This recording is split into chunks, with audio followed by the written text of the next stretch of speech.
Jambo, Senabanani, Bawoni, Salam. Welcome to Inside Africa. Julius Nyerere was born on April 13, 1922 and was the President of the United Republic of Tanzania, previously Tanganyika, from the country's founding in 1964 until his retirement in 1985. Born in Tanganyika to a local Zanoki chief called Nyerere Barito, Julius Nyerere was known by the Swahili name Mwalimu, or teacher, because of his profession before becoming active in politics.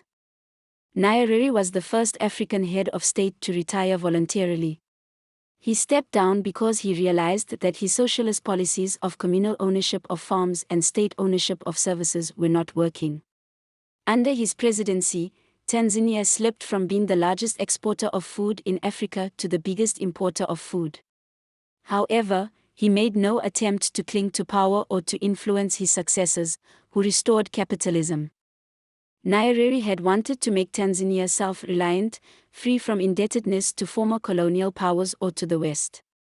Like other leaders of former colonies, he saw colonialism and capitalism as responsible for the subjugation of their people. A devout Catholic, Nyerere often fasted and did not enrich himself at his nation's expense. His preferred dress, a Mao tunic, contrasted with the flamboyant uniforms worn by some of his contemporary heads of African states. While his economic policies are acknowledged as having failed, other policies succeeded. For example, under Nyerere, literacy and health care surpassed anything most African countries had achieved. Thus, his legacy has been described as rich and varied and his intentions as always noble. He also battled the International Monetary Fund over the issue of Third World debt, and created a genuine national entity out of a hodgepodge of some 120 ethnic groups, which some consider to be his most enduring achievement. Even after the failure of his socialist experiment, he retained, says a Guardian obituary, his worldwide moral authority. Nyerere began attending government primary school in Musoma at the age of 12, where he completed the 4-year program in 3 years and went on to Tabora Boys Government Secondary School. He received a scholarship to attend Makerere University, at that time the only tertiary education institution in East Africa, where he obtained a teaching diploma. He returned to Tanganyika and worked for 3 years at St. Mary's Secondary School in Tabora, where he taught biology and English. In 1949, he got a scholarship to attend the University of Edinburgh. He was the first Tanzanian to study at a British university and only the second to gain a university degree outside Africa, where he obtained his Masters of Arts degree in Economics and History in 1952. In Edinburgh, partly through his encounter with Fabian thinking, Nyerere began to develop his particular vision of connecting socialism with African communal living.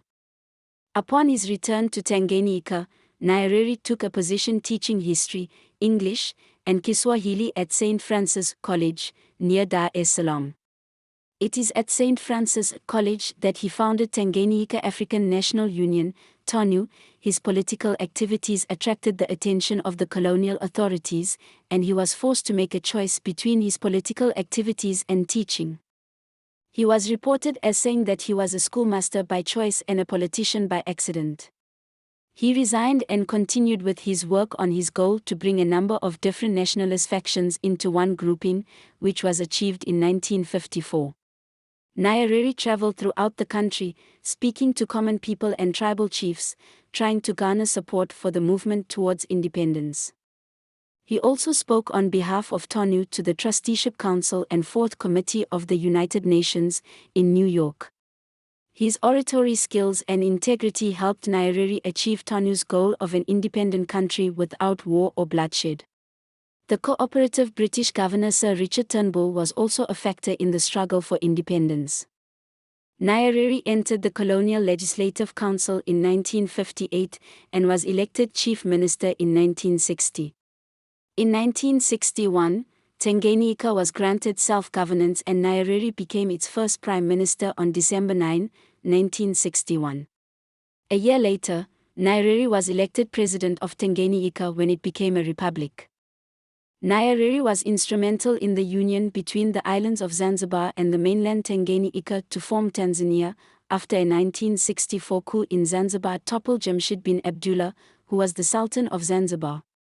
When in power, Nyerere implemented a socialist economic program, announced in the Arusha Declaration, establishing close ties with China, and also introduced a policy of collectivization in the country's agricultural system, known as ujamaa, or familyhood. Nyerere believed that people truly become persons within a community, starting with the family, then moving into an extended family, and from there into the wider community. Small-scale village industry, similar to M.K. Gandhi's model, was ideal for Africa. Influenced by the Mahatma, Nyerere was awarded the Gandhi Peace Prize in 1995. Personhood leads to service to the community. Wealth would thus spread horizontally, not vertically. Although some of his policies can be characterized as socialist, many regard that Nyerere was first and foremost an African, and secondly a socialist. He was what is often called an African socialist. Nyerere had tremendous faith in rural African people and their traditional values and ways of life. He believed that life should be structured around the ujamaa, or extended family found in traditional Africa. He believed that in these traditional villages, the state of ujamaa had existed before the arrival of imperialists. All that needed to be done was to return to this state and capitalism would be forgotten. He believed that this would be a true repudiation of capitalism since his society would not rely on capitalism for its existence. This ujamaa system failed to boost agricultural output, and by 1976, the end of the forced collectivization program, Tanzania went from the largest exporter of agricultural products in Africa to the largest importer of agricultural products in Africa. With the realization that the Tanzanian economy did not flourish, and being unwilling to lead Tanzania using an economic model he did not believe in, Nyerere willingly announced that he would retire after the presidential elections in 1985, leaving the country to enter its free market era under the leadership of Ali Hassan Mwinyi. Nyerere was instrumental in putting both Ali Hassan Mwinyi and Benjamin Mkapa in power. He remained the chairman of Chama cha Mapinduzi, ruling party, for 5 years following his presidency until 1990, and is still recognized as the father of the nation. However, he did not interfere in his successor's policies, which reversed many of his own. Nyerere was one of the African leaders during the Pan-African movement that swept the continent in the 1960s. He was a larger-than-life person, a seemingly incorruptible individual and a committed Pan-Africanist. Nyerere was also one of the founders of the Organization of African Unity in 1963. Nyerere provided a home for a number of African liberation movements including the African National Congress, ANC, and the Pan-African Congress, PAC, of South Africa, Frelimo when it sought to overthrow Portuguese rule in Mozambique, and Zanla, and Robert Mugabe, in its struggle to unseat the white regime in southern Rhodesia, now Zimbabwe. From the mid-1970s, along with President Kenneth Kaunda of Zambia, he was an instigator and leader of the front-line states, which provided uncompromising support for the campaign for black majority rule in South Africa. In 1979, he led Tanzania into war against Uganda, then under the dictatorship of Idi Amin, resulting in the defeat of Uganda and exile of Amin. Nyerere's foreign policy overall emphasized neutrality in the Cold War, and under his leadership, Tanzania enjoyed friendly relations with both the West and the East.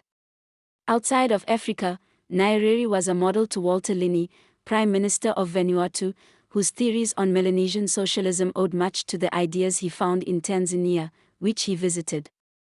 Lecturers inspired by Nyerere also taught at the University of Papua New Guinea in the 1980s, helping educated Melanesians familiarize themselves with his ideas. After the presidency, Nyerere remained the chairman of CCM until 1990, when Ali Hassan Mwinyi took over. In one of his famous speeches during the CCM General Assembly, Nyerere said in Swahili "Ninengetuka," meaning that he was pulling out of politics for good. He moved back to his childhood home village of Butiama in western Tanzania. During his retirement, he continued to travel the world, meeting various heads of government as an advocate for poor countries and especially the South Center institution. Nyerere traveled more widely after retiring than he did when he was president of Tanzania. One of his last high-profile actions was as the chief mediator in the Burundi conflict in 1996. Nyerere died in a London hospital of leukemia on October 14, 1999. He will forever be remembered as one of Africa's great leaders. I hope you enjoyed that and found it informative. This is Inside Africa.